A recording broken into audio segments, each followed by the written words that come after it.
You go. Hello. Hello, everybody. We are two as one, and you are, Karen. and I'm Andres, number one That's in right. this episode. You are. Because you came up with the topic. What's the topic today? Pride, Hmm. pride. So on Sunday, I was listening this preacher, and was about the pride, and I didn't thought how much the pride can impact in a relationship, in a marriage, and any interaction that you have with your loved ones. So the Bible mentioned more than 100 times verses about the pride. So I found that really, really interesting. What do Yeah, you think? absolutely. Because especially in how it affects relationships, right? Because we're going to come up with 10 different signs that pride the is the problem in your relationship, and it's something that I see a lot in the couples and even in individuals who come in who also have problems in their relationships. Sometimes pride will even make people not come to counseling because they're too good for that, right? Like if you go to counseling, that means you're crazy. Well, that was me. I didn't believe we need somebody else help in Yeah, order to move in a relationship. you just yammer on and complain to your friends about it, right? So that really always helps, right? Yeah. Yep. So that's part of Dr. John and Julie Gottman's The Sound Relationship House is there are different parts that they have in there, which we can talk about another day. I can share the picture in here. But there are different steps that move towards commitment and trust, and it's a little bit like Maslow's hierarchy of whatever it was, Maslow's hierarchy, and where you build on these different things, and then you get to the higher level things. And one of them is that you turn towards each other when there's an issue, as opposed to turning to somebody else. And that's how, of course, a lot of different affairs come. And the people, then your friends and family, when you've been complaining about your spouse to them, they start not liking them, and you know, and they're just getting the glimpses of what you're complaining about, right? So they haven't seen the whole picture. And usually we don't own our own stuff when we're complaining to other people. Usually there are people who do. Yeah, Yeah. that's really interesting. So I started to dig a little bit about this pride situation. It's very interesting that the facts and the information that we found. Obviously, you know better. That's your counseling job with people, but that was something new for me, and I believe this episode can help a lot of couples out there. So Yeah. And as a matter of fact, just this morning, my first client today is coming in by herself. She's one of those where the husband doesn't want to come. And also because he the thinks that, resistance. yes, also because he thinks it'll be have a negative impact on his job. Mm. Some people I think about that. It's like, oh, if they see I'm going to counseling, then that will be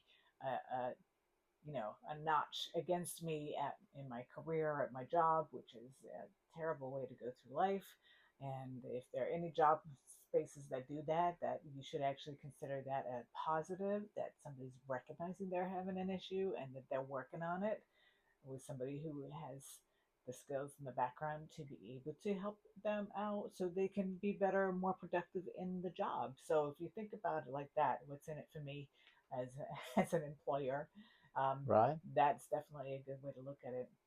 Anyway, the long story short was that uh, he's showing a lot of these signs, shutting down conversations, not wanting to connect. If she's bringing something up to him, and say, "Oh, you're just complaining," which are a lot of the things that here. You want to talk about some of the signs that pride has taken over your relationship? I believe is important, and we mentioned this in another video, how to set up the boundaries when you are having an argument and your relationship. So, you always need to remember the person that you are talking with. Love needs to be there, right? What is the outcome of this argument? Are we gonna do better after this? That should be the outcome of any argument. It's not just about to me or you have the reason. So I'm right. I want to be right. It seems like that's the most common thing in the arguing situation.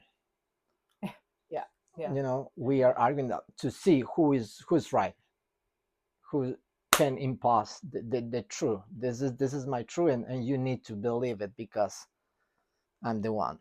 yep, yep. I remember one of my first relationships. I would hate when he would say that. And this was in Danish. Okay, you're gonna get a Danish lesson. He would say, "Du forretter, jeg forfred," which what that means is that I'll let you be right so I can have peace. And that was very annoying because you know there are times where you do need to take a moment to cool off and process and think through things. But you also, if you're going to be in a relationship, you also need to get to where you can talk about things. And sometimes, I mean, I know that in different relationships I've been, sometimes it could be a couple of years before we get a real conversation about something, and because it takes that long for either the other person to process or for me to process it and get to a place where okay, and it doesn't mean that the issue hasn't popped up here and there, but all of a sudden one person will have an experience where all of a sudden it's like, okay, now I finally understand what it was the other person was talking about. Um, you know, so Yeah, it's interesting. Me, for example, I sometimes it depends where that's my position in that time. I probably need a couple hours in order to put my thoughts together, or and days uh, or weeks. that can take yeah, it depends. It depends because I don't want to say things that I don't mean. I don't want to hurt.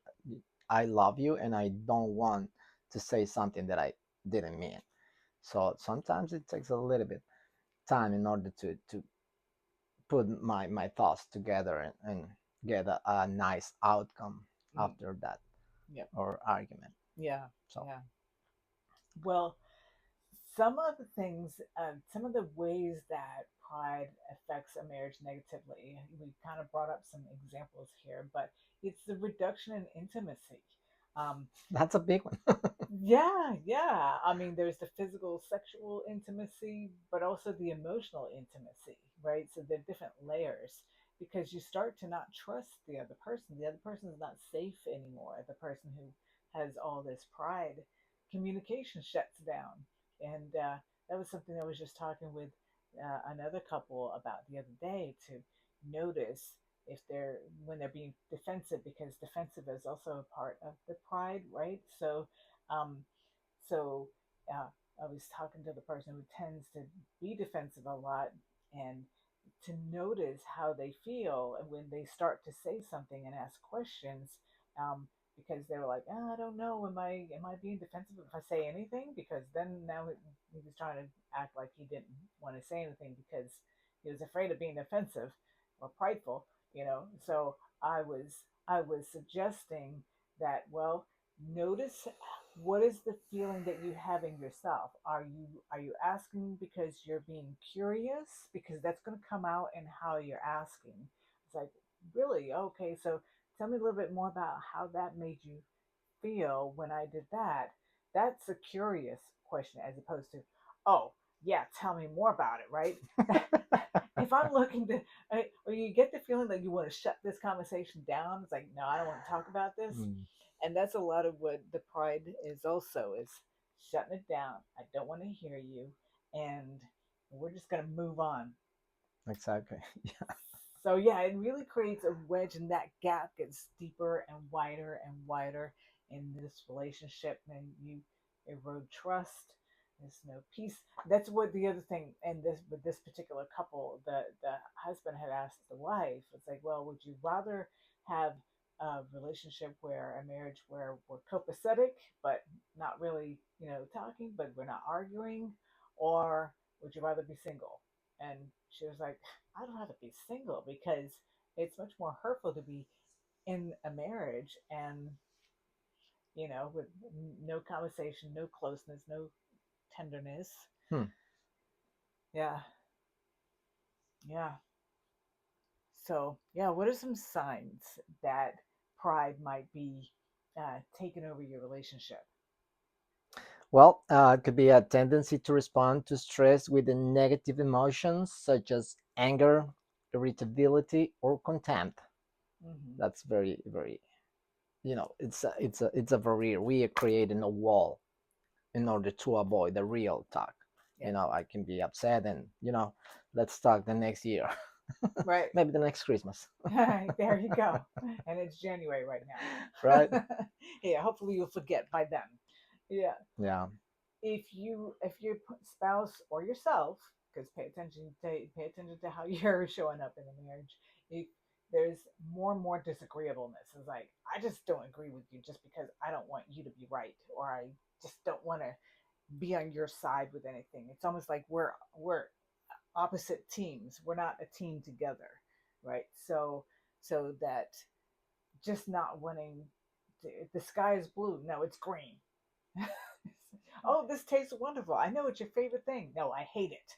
Right? A lot of disagreeableness. Yeah.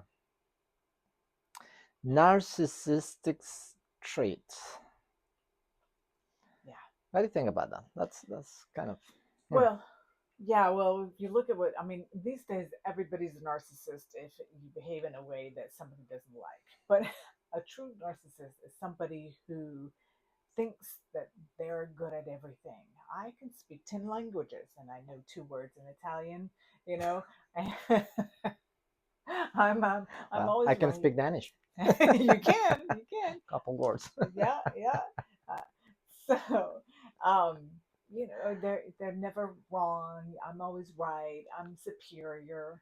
It's a bit of a superiority complex. Um, so there are a lot of those things. If you start to see a lot of those, because yeah, that's definitely a lot of pride in narcissists.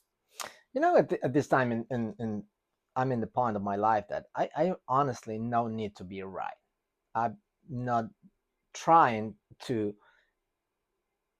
be right after any argument. I just want to deal with what is the outcome after this. Where are we going with this? Or is going to be should to be in a positive way, because we don't gonna waste our time in an argument who's not gonna take us anywhere. Right. First of all, if it's don't waste your time. Time is gold.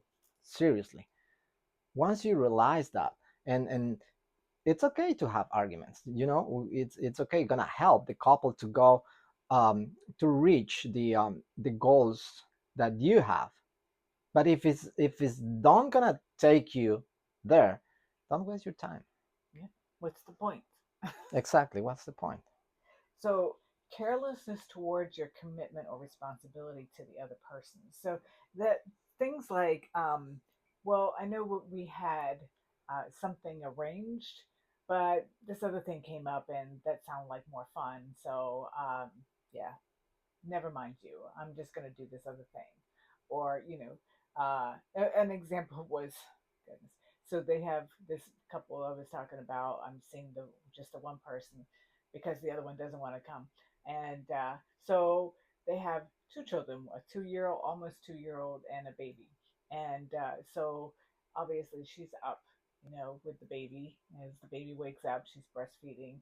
But she said that one time they had kind of created a thing where they were going to take shifts. And one night he took a shift, and the next day he was exhausted, and he complained all day long about being tired.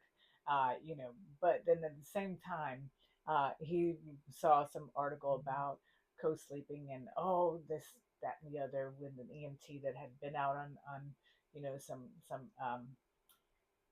runs where there were babies who had gotten hurt with because of co-sleeping. However, we don't know what all the other circumstances were going on with that, right? Because I have to say, I did co-sleeping when my son was a baby, and it helped us so much. We got so much more sleep.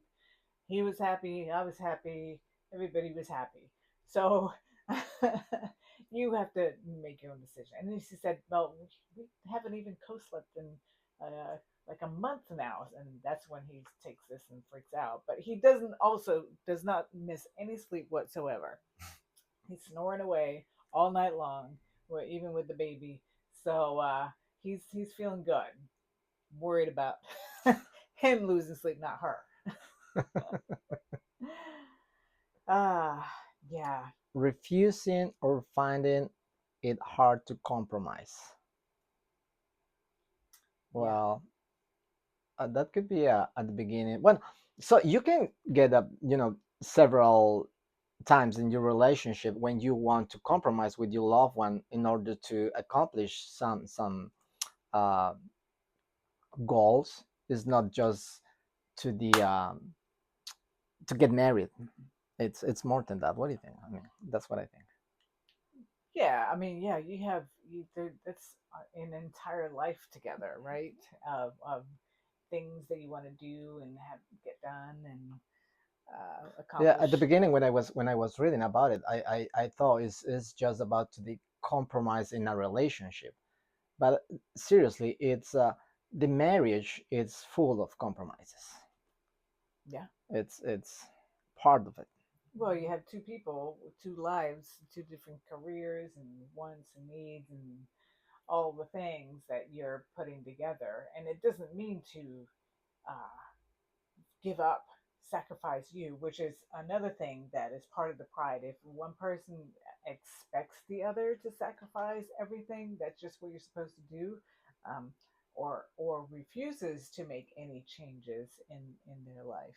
Correct. Either way. Yeah, I always say it has to work for both people. If Mm-hmm. one person is upset or is feeling um, dismissed or whatever, then there's a problem. Because the other person might feel great. It's like, oh yeah, I got my way. That's not okay in a relationship. You have to have both people. Definitely. Otherwise, you start building up resentment, and that's the other thing with this pride in a marriage.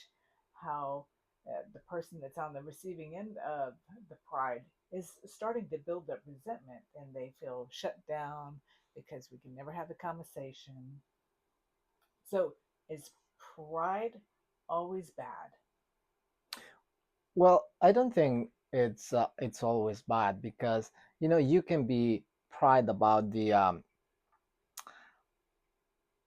goals or the situations in your life as a individual that you accomplish, and that makes you pride, at work, at the gym.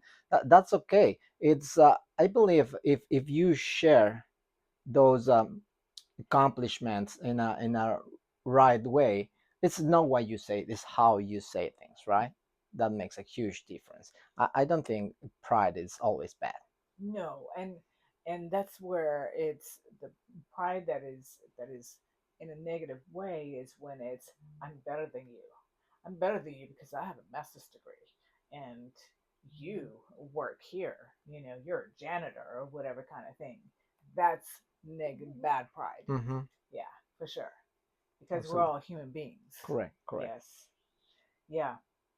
So some other things are like with regards to how pride shows up and some of the tendencies to look at is that feeling if you're constantly feeling offended by the other person's comments, That's a big one. taking everything personally.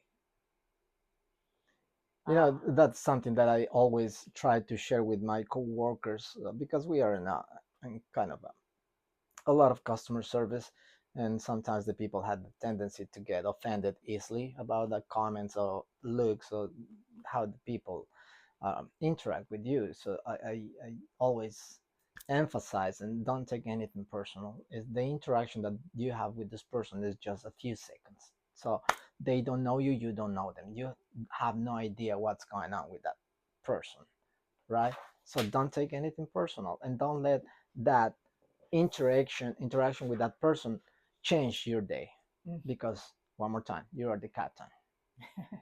That's That's a fact. Yeah. Um,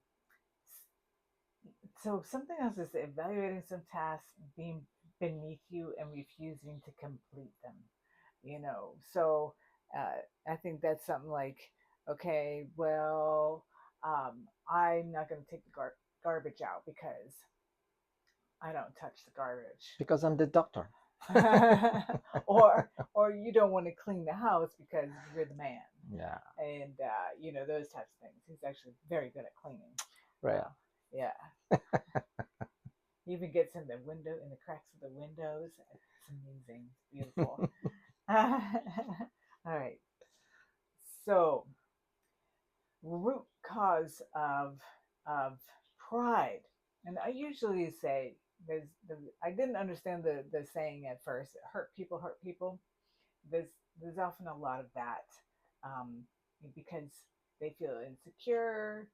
Um, they think that, oh well, if I just put up this facade here, then people won't see anything, and if I can make you feel bad about yourself, then you're gonna also see me as superior.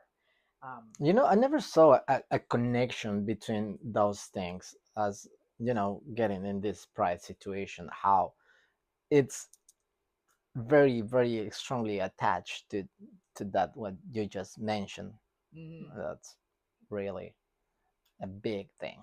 Yeah, yeah. So let's see, and sometimes it's also, um yeah, so being afraid of being vulnerable, obviously, whenever we put up that facade, is because we don't want to show ourselves, and that's exactly the thing that gets in the way of developing a close relationship with somebody else. Because in order to develop a close relationship, I have to get to know you. Who are you behind that facade?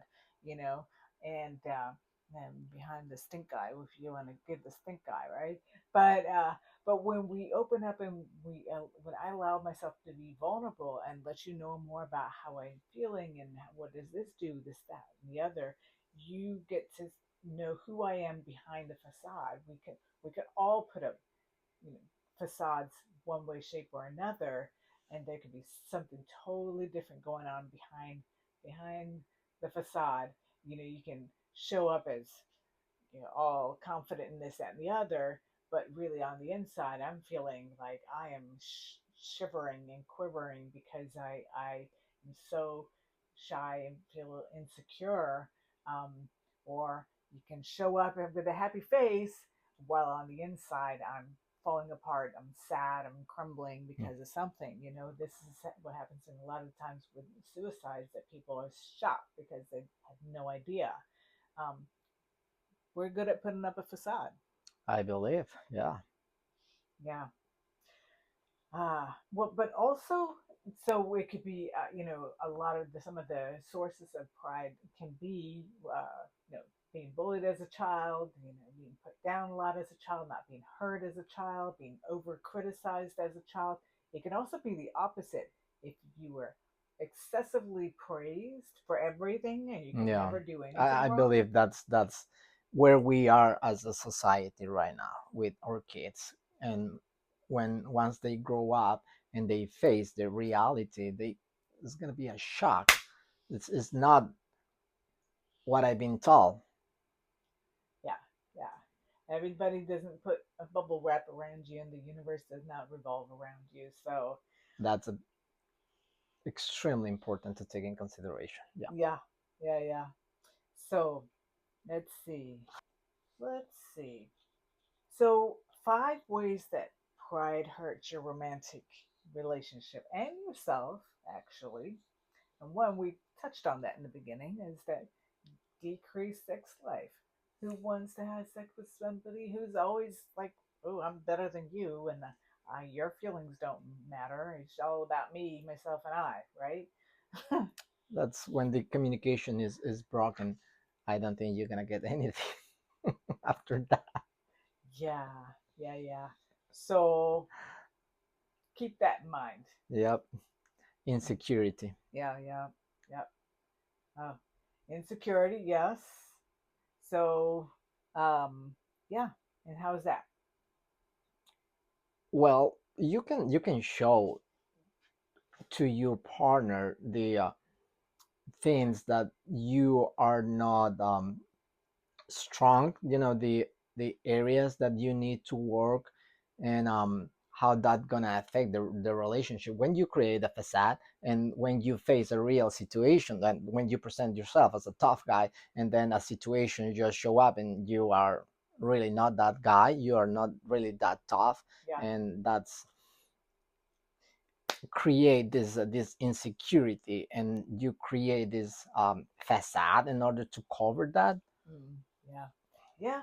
And it also sometimes can make you start to question yourself and feel, not sure about your own thoughts or beliefs or decisions, but also communication because all conversations get shut down.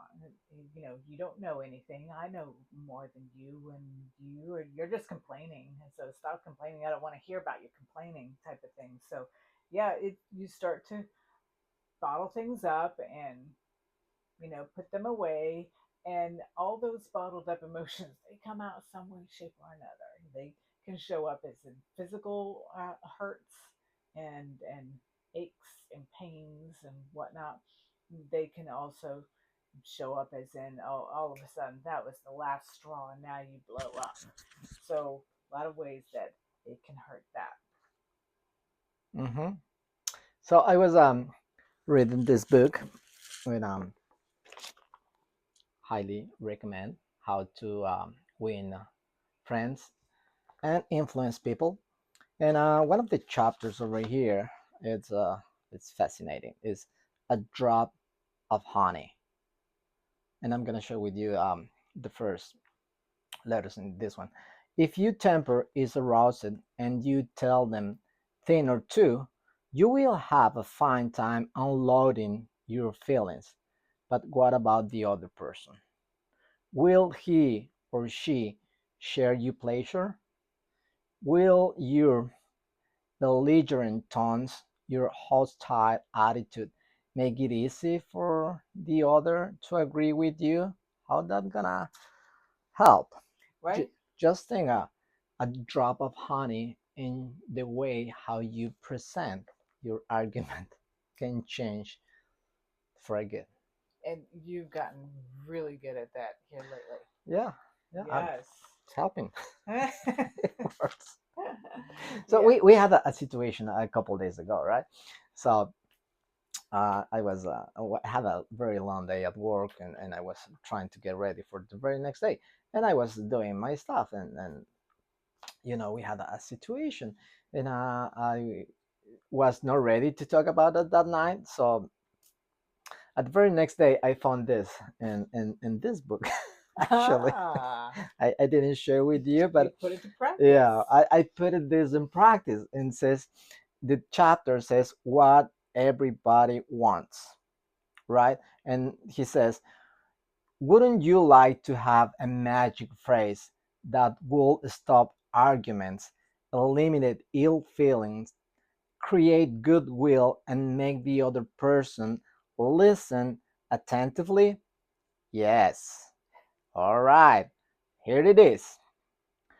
I don't blame you, one, Ayat, for feeling as you do. If I were you, I would undoubtedly feel just as you do. So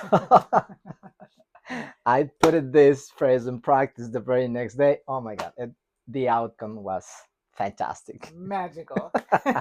Right? I didn't share with you this, but yes, I got that from the book. That felt so good. And that's that part of those words make, in this case, it was me, make me feel heard and validated. And That's that's what you what said. everybody wants in the world. And but it wasn't shutting it down. What it was creating a deeper connection, right? Yeah, the outcome was fascinating. So I love this book. It's many things that you can get from this book, about to interact with other people. So and it works. Yeah, yeah. Little things, little Yeah. things. Mm-hmm. So emotional disconnection, right? So we talked about that, and then the last one is lower chance of reconciliation because again, you keep showing me that I can't trust you because you keep showing up this way. Uh, so that's again why Doctors John and Julie Gottman they put this defensiveness, which I'm equating with pride, as one of the top four symptoms that this marriage is on its way towards divorce.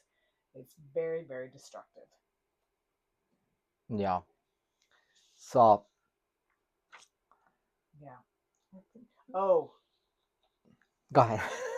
okay. So we're just gonna kind of uh, go over a few things before we wrap up for today. But some of the 10 signs of pride is well, one, everything is personal.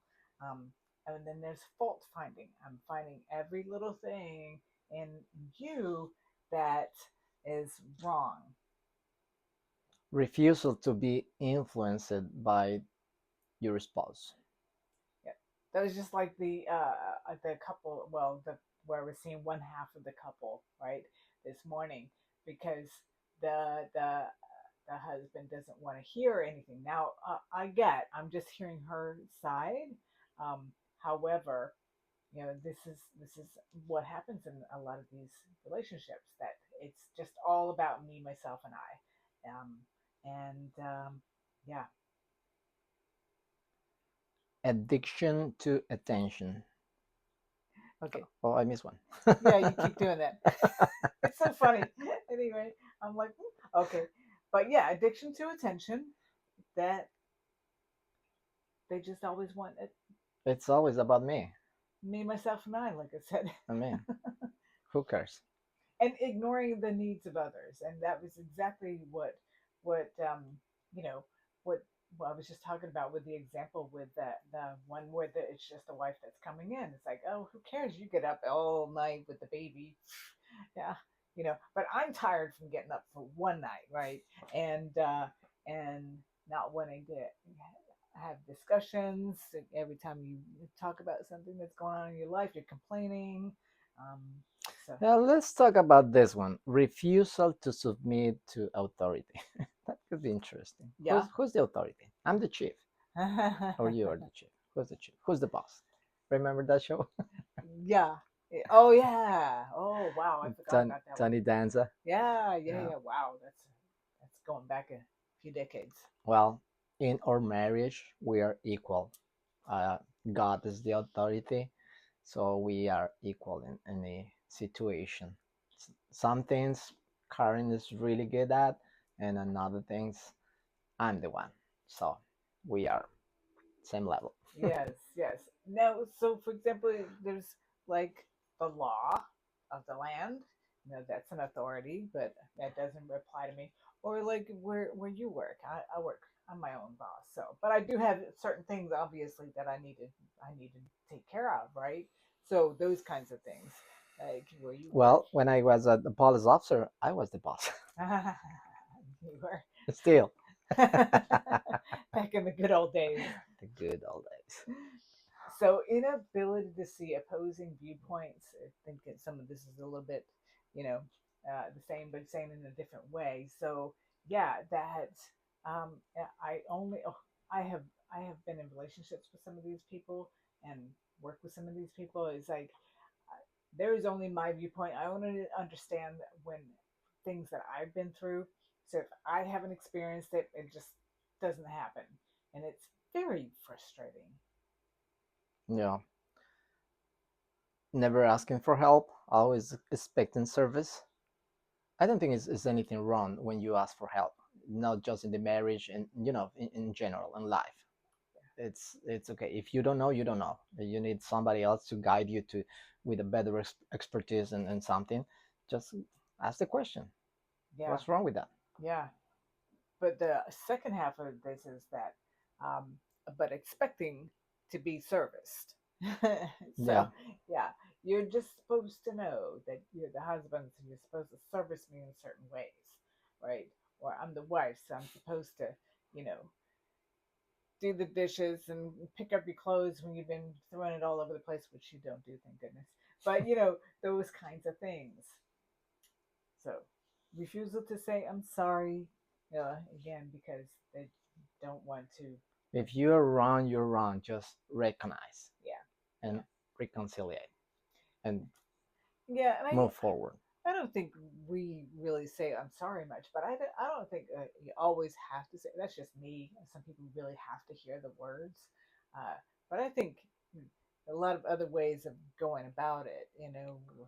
Um, I think, I'm a strong believer that action speak louder than yeah, words. yeah, So you can say I'm sorry all the time, but if you really don't feel in that way, your actions gonna show the opposite. yeah, So I'm a strong believer of the actions.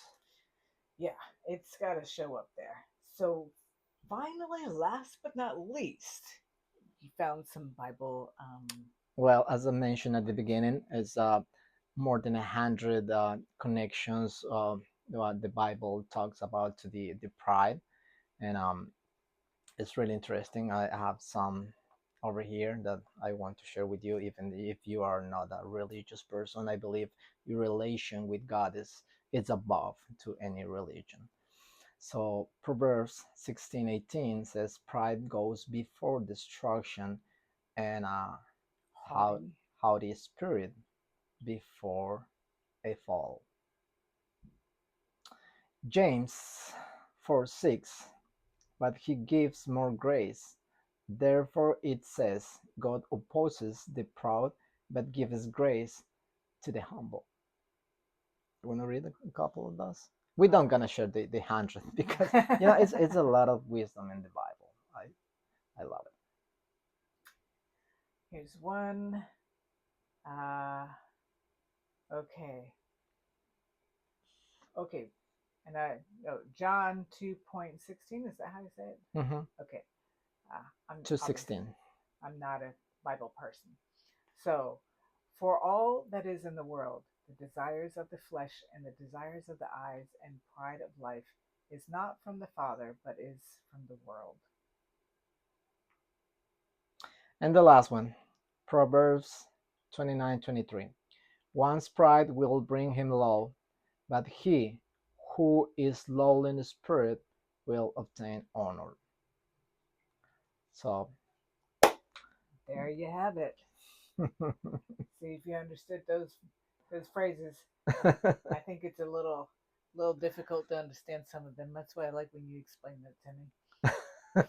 We are going to be doing an episode on the soul.